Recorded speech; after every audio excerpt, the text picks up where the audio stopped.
Hello po mga kababayan. Nandito po sa Los Baños.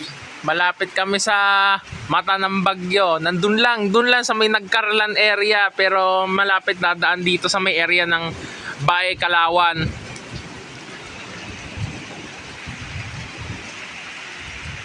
Nandun ho yung bagyo, yung mata. Pero malapit na yan, nasa eyewall ho tayo ng bagyo. Dito ho sa Los Baños. Kasi tingnan nyo, bilis umikot ng ulap. Ayun ho yung mata eh. Ayun oh, kita yung linya. Yun ang eyewall ng bagyo. Nandito ho, yun yung mata ho. Nandito na tayo.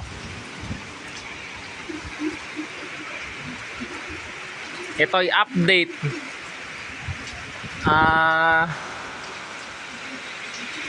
Bagyong Aghon sa aking channel.